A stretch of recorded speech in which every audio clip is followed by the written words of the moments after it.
I ask you a question? Are you ready to get and keep momentum in your business? I hope so, because it's Penny Elliott here, your host, to having the perfect mix of the woo with the do. If you're ready to create the life that you want through a business designed by you, then tune in. Welcome to the Get Momentum for Online Entrepreneurs podcast with your host, me, Penny Elliott. And this is the show where we match the woo with the do, and it's the perfect mindset and strategy mix to have oodles of energy and wealth productivity in your life. And so today I have the amazing Jess.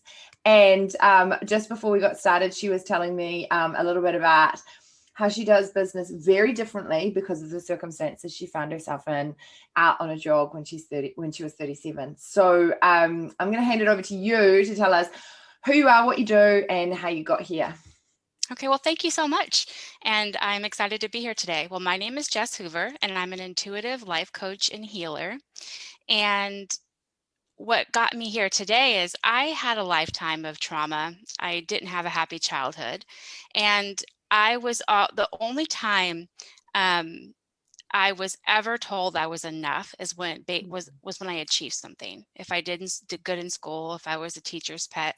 So I got rewarded for achievements, and that became my driver in life. And so I had children at a very young age. I was a single mom of 4 kids, and I worked in the corporate world very hard, 12 hours a day, a 3-hour round trip commute, plus being a single mom. And I pushed and pushed and pushed myself. Yeah, yeah. It was crazy, but we all we all show up the way we show up because of beliefs about ourselves. And I believed the only aspect of my life that I was worthy was in my performance and how I achieved and how I made money for my company that I worked for. And so that was my driving force, so I could feel enough.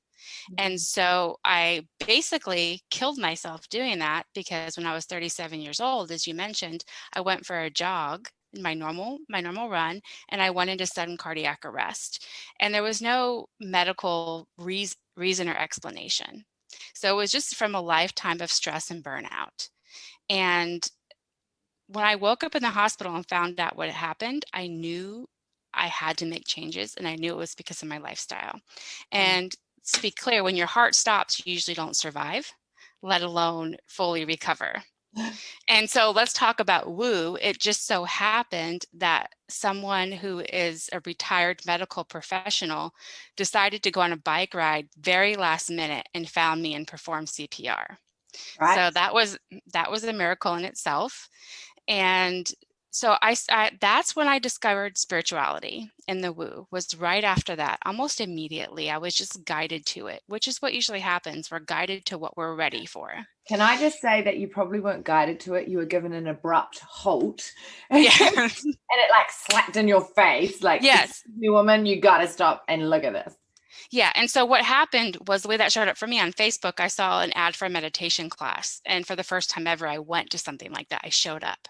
Whereas before I would look at it and consider it, but never go. So I showed up for that because I knew I needed to make changes and I didn't know where to start. And that made sense for me. And then that's when the whole spiritual world opened up for me. And I started to discover how I was holding myself back and how I had everything I needed within me to create my own reality. And so while I was recovering, it took about 1.5 years. I went to life coaching school, and I started my life coaching business, and I failed because of all the fears, right? Fear disguised itself as procrastination and perfection because of all these subconscious beliefs that I had, that I really wasn't worthy of having my own business. I wasn't enough. I really couldn't help people. And that's what held me back. So I went back to the corporate world. And after 1.5 years, I started getting burnt out again. And so it took you 1.5 years to get to come back from having a cardiac arrest.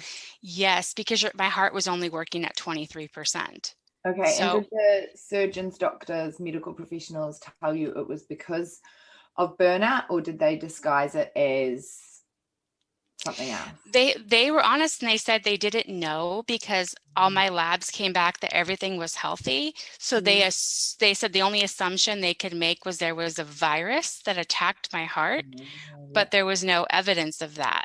So that was their only conclusion. But we know medical professionals don't look into the holistic Well, that's why I reasons, wanted right? to ask, right? Yeah. And so I believe it was divine intervention. I realized I have certain gifts and I'm here to really help impact the world. And I wasn't listening. There were so many nudges, so many pushes, getting sick all the time, physical ailments. Those are all, it's like, flashing light saying, do something, stop, slow down. And I didn't listen. So it took many years I didn't listen and I was making myself sick. And so finally I was stopped. I was forced into a 1.5 year slowdown to reflect and look at myself. And how did your head, I mean, we're going totally off track here, but I think it's really important that, you're a solo mom, you've not got one kid, like I've got one, you've got four, like 4 human mouths to feed, clothe and shelter. That's not like talking about going to Disneyland. That's just like raw needs, right? Yes. How did you go from, I can understand you driving hard to have a corporate career, working 12 hours a day, because you got mouths to feed. Like, they ain't going away. That's not just like, I want to get the accolade at work. That is like raw, pure, must have to do. So when you had to take a 1.5 years off and slow down, what did that do to your head? Well, I always felt like I should be doing this, I should be doing that, but I couldn't. If I could have, I would have. And so that in itself must have been probably the hardest thing to cope with, not the getting your heart back to full functioning. Was that the hardest thing to deal with? Well, it's a big mind fuck. Yeah. When all your worthiness and your value is tied up in your ability to create things and achieve things for other people, and all of a sudden you can't do that. So yeah, that what caused me to dig deep, but I didn't dig deep enough and I focused more on high vibrations. Let's raise my vibration. Let me use gratitude. Let me feel good. Let me succeed in the woo. Yes. Let me feel good so I can succeed. Yeah. How do I get my energy back? Because when your heart's so damaged, you're just not getting enough oxygen in your body. And like for a while I shuffled, I couldn't even walk. And so I just felt worthless. Like, what is my value? I didn't know what my value was. And then that's when I started to discover, well, I have gifts. What do people come to me for? They come to me for my insight, my perspective, to uplift them. And that's when I was driving and the word life coach came to mind. And that's why I decided to be a life coach. But then all the fears held me back because I was used to working for somebody else and I knew I could take their blueprint, make it my own and succeed and get results. I didn't know how to make my own blueprint for success in a business. Yeah. And I didn't realize that fear was holding me back. I made all the logical excuses. Well, and back then that was 2015, 2016. There wasn't as much on Instagram as there is now about, at least I didn't have access to it, starting your own business. And so I made all the excuses of, I have to support my family. I need steady income. I need stability where corporate's not stable anyways. We know that now, right? But I made all these excuses to go back to safety, but it wasn't safety because my soul wasn't in it. I wasn't doing what I loved. And I was constantly trying to prove myself and wearing myself out. So everything came to a head in early 2018. And one of my sons was diagnosed with autism and I was getting sick. And so that's when I just took a leave of absence and left my job and created my business for real. And it was down to, I knew I didn't want to die. And I was on the path of severe health problems or dying earlier than I would have had I had not chosen myself. So in that moment, I chose myself and moved myself through the fear out of the strong desire to help myself, my family, and humanity. So I feel like I have an important message. I just love hearing that you chose yourself, because in choosing yourself, you've chosen your children. But before, like, I don't know if I'm paraphrasing you here, but before, when you were going to the corporate job and trying to succeed, a lot of the time I bet your driving force was because I need to for my children, not because I need to for me. Yes. but you were actually not saving your children because you're no help to them whatsoever when you're in hospital. Absolutely. Yes, absolutely. I think, self-love is a big thing, right? We all need to really love ourselves, especially as entrepreneurs, because we are our business. Mm, And there's this how do I love myself thing for people who don't love themselves. And it starts with choosing yourself 100%. And that's because why you're showing yourself love. yeah, and that's why I've pivoted from focusing just primarily on sales coaching to actually like energy and wealth productivity. Because if you're Mm-hmm. not energetic and you don't have, and that's not like being full rah rah every day, that's having like the energy to do the things for yourself, then how is your business ever going to succeed? If you can't turn up to it, I mean, you can have great staff, but at the end of the day, as an entrepreneur, you are your business until you become, a big corporate, really. And then they still need you. So I just love Exactly. this. So now that you are in your business, like wholeheartedly, you're doing exactly what you were put on the planet for. What is your like secret sauce or strategy to consistent clients in your business? Because you talked about, I need this steady income, and like, while being in your power and being in your calling is great, you still do need to feed your children. You still do need to pay for the house, right? So you do need to have consistent clients. What's your Yeah. secret sauce? So first of all, I've learned, and it's something that I've learned to trust my intuition fearlessly. Mm-hmm. I always listen to my intuition. But speaking of energy, I'm not sure if you're familiar with human design. No. So Tell me more. look it up. Tell us It's more. highly valuable. It's very woo. But it's based off of astrology, but it's basically how we use our energy, and it shows all of our gifts within it. And I'm a projector, so I don't have a lot of energy because I'm here to guide. Yeah. And also, my strategy in life is to wait for invitations. I don't sell to people, people invite me to work with them. And so, knowing that, because I was doing that naturally, but I was just talking about my services and making myself visible and sharing my perspective, Mm-hmm. but I didn't sell anything. And I felt bad about myself because I was supposed to be selling. I took all these courses that told me to sell and launch and all these things. But intuitively, I knew not to do that. When I discovered that I wasn't supposed to do that, I really leaned into it. And so my role is I just make myself visible, share my perspective, talk about my experience, because that's what qualifies me. That's like my whole healing journey has been my initiation to help other people. And people invite me to work with them. I get DMs saying, I'd like to work with you. And I have higher ticket coaching, so I don't need a gazillion people. But now I'm starting to transition out of one-to-one coaching. But I think that the answer is just showing up as your authentic self, whatever that means. If you're really good at selling and that feels good to you, then sell, but in a way that feels comfortable and aligned with you, not thinking you have to do all the avenues and channels that we're taught. Because when you're everywhere, you can't truly give the focus you need where it needs to be and where you shine. So where I shine is speaking from my heart and sharing my story. And so that's just what I do. Amazing.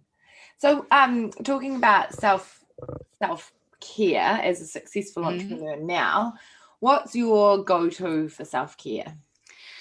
Oh, well, geez, I have a lot. Yeah, so what's your like one I of your mean, favorite ones? well, I think the morning routine is most important because talk about building momentum is our momentum stops when we go to sleep. So where we left it off the day before, that's where it stops. And when we wake up in the morning, we have the option of picking it up where we left it off or creating a new momentum. So as soon as I wake up, I say affirmations. It's a long paragraph, pulling my power back to me, reminding myself that I'm open to magic and miracles, that I'm going to be receptive. And if anything happens, I face it immediately instead of putting it to the side. And then I go into gratitude and meditation. And that's something I do every single morning, regardless. And it can look different, and I have different variations. But I think spending time in your own energy is the most important thing you can do, because that's how you get to know yourself. That's how you uncover who you really are. And so that, because there's so many energies around us, and we get confused. What's other people and what's us? And so that stillness allows us to really figure out who we are. And over time, you can step more into your authentic self because of it, because you know who you really are versus what other people are telling you to be. Amazing. And so what, I mean, as you said, you've really dived into the woo side of things. So what is the most woo thing that you've ever done? There's And so many things. Work? Well, I mean, I've done plant medicine and things like that, but I think the most recent thing was I came out of a meditation and I just knew there was a lake in Guatemala I needed to go to. I never heard of it. I Googled Guatemala lakes and I heard there's this huge, largest lake in the world surrounded by volcanoes called Lake Atitlan. And this was December of last year. And 8 days later, I was in Guatemala going to. And that's a big deal for me to just leave by myself during Christmas time, because that's when we're all stressed out. And I said, I don't care about Christmas. I hadn't done any shopping. And I chose myself because I knew that there was something for me there. That's why I was called to it. So I did womb healing with like Mayan healers. I did fire ceremonies and cacao ceremonies. And it was really transformative for me. I feel like that's where I really integrated all the healing work that I've done and actually embodied it, because we can do the work, but we have to embody it and become it. And that's when our life really shifts. So that was very transformative for me. Wow, amazing. And so I'm really into so my morning routine, I guess, as a reflection is I get up and I write like 3 sentences in my do list journal, and then I'm out the door. Like I am out this morning. We are in Whitianga, which is a beautiful place in the Coromandel for the weekend, and we've gone for a run along the beachfront. And just bathed in the morning sun, and then grabbed a coffee and walked back. And so I'm really into like exercise and getting yourself moving. So what's your favorite way of like getting those endorphins going? What's your workout? Yeah, so for the longest time, because running. I can't. So I have a defibrillator in my chest in case that ever happens again, so my heart rate can't get super high. And I used to do CrossFit and things like that. And so starting off, So starting off where I was at was so hard for me that I didn't do anything for a long time, because it was painful seeing your heart is a muscle and it doesn't just bounce back from stopping that quickly. But what I do now and I love is the class. It's an online workout that's live streamed, and it's a bit, and there's a lot of spirituality in it. And what I like about it is it includes certain movements to release the energy from your body that we've taken on throughout the day, because our energy gets stuck. So it gets the energy moving, and it's just a mix of everything. So I really love it. Oh, amazing. I'm going to have to look that up. That sounds good. After I coach, I do it to get all the energy of my clients out of me, because when you start to recognize your own energy, you don't want anyone else's energy in your aura. Yeah, exactly. Yeah. So if you could go back to the start of your journey, what would you tell your young self? I would tell her it's safe to be who you are. Because I was always shown and made fun. I was always different, and just the way I looked at things in life. I was very wise at a young age, and I was conditioned to be someone else. I was conditioned to be who my family was comfortable with me being. And so I had to learn to be myself again. I had to unlearn all of that. And so it's safe to be who you are, because that's what we like. We don't like fake people. That's the key to success, is being your true self. But it requires the woo and the inner work, because a lot of us don't feel safe to be who we are. Yeah, I really resonate with you saying that, because I was only thinking about this week. I went back to because I'm doing some work with Lisa Corduff. I'm not sure if you know her. She's an Australian lady. Yeah, so I'm doing some work with her, and it made me really think. When I was in England, I moved to England for 9 years, and I really just became people called me Penergy. I was just this person, and I just got to be what I wanted to be. And that was because I was so far away from my mother, and I only spoke to her like every 2 months. She never came to visit over the 9 years. I came back to New Zealand a couple of times, and that was it.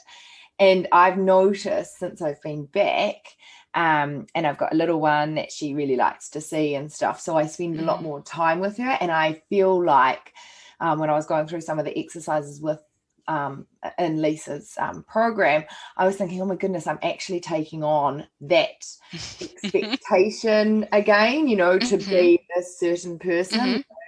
My mum has made some, she's, for people who know me well and are listening to this, they'll be cracking up laughing. She makes some scathing comments that she says nothing wrong with, just and she's very, very direct. And I noticed that I've started to take on her comments as actual feedback and thinking, oh, I better do this or I better do that. And hang on a moment, that's conforming again at the age of 41. That's conforming to your conditioning of who you were taught to be, not who you really are. Yeah, so actually, the work that you do with clients is really important because it doesn't stop. Because if your circumstances change and you move closer to home or away from home or, out of that conditioning zone, I guess, I'm sure proper terminology for it, it can change again, can't it? Yeah, well, to simplify this, so the reason why you started going more in line with who your mom wants you to be is because you created beliefs as a child. You realized when you acted a certain way, you got treated a certain way. Yeah. And you created beliefs around yourself. So it's really getting to what that is, because when you really get to that core wound, because it is a wound, even though we had great parents, it's still a wound. When you heal that part of it, it doesn't show up in all these different areas of your life anymore, because you've healed that part of you. Amazing. So how can people get in touch with you, get immersed with you more, and really explore this more with you?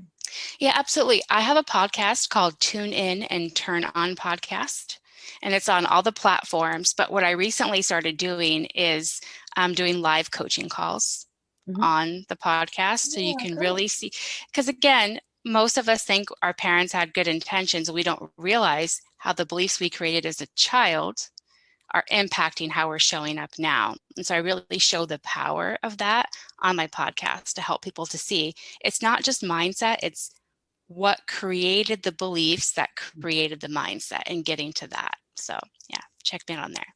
Amazing. We will put the link in the show notes as well. Okay, so that you guys sounds can really, good.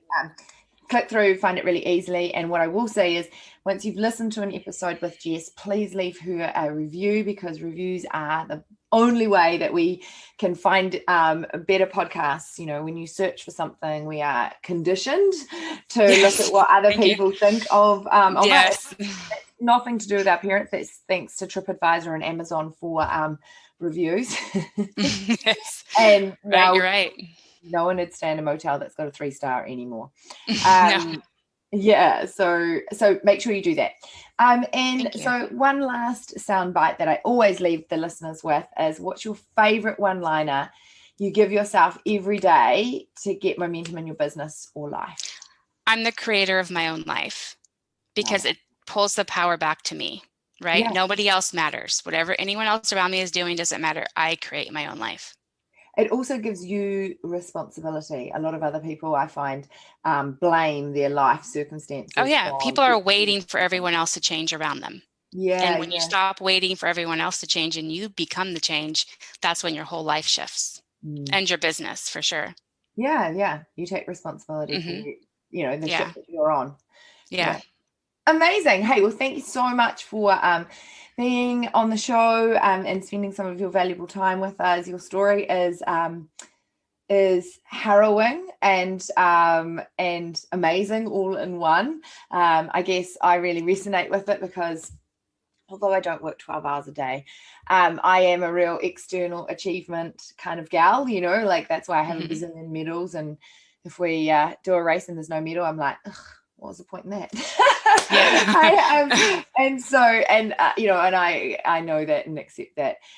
So I really feel what you've brought to us is amazing. And thank you. Lots of people listening and watching this, whichever medium you prefer, will really go away and start to think about that and get in touch with you. So thank you for your time. Thank you. It was so fun. Amazing.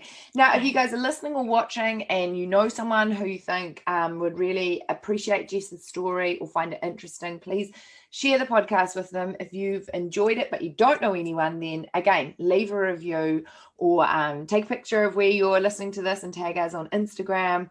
And so we can share it far and wide so that people outside of our realms can hear about the story and come into it, because someone out there needs to hear this before they get the the huge slap that Jess got from the universe. Don't let it get to that stage. Help people by sharing this episode. So thanks. Thank you. If you love the woo with the do and you want to dive deeper into how you too can get and keep momentum in your business, then join thousands of other online entrepreneurs like yourself and head on over to Amazon and grab a copy of my book, Get Momentum, your ultimate guide to create 100K in 100 days without fear, overwhelm, and burnout. And while it's being delivered to you, you'll have time to leave a 5-star review of the podcast before you head on over to the next episode.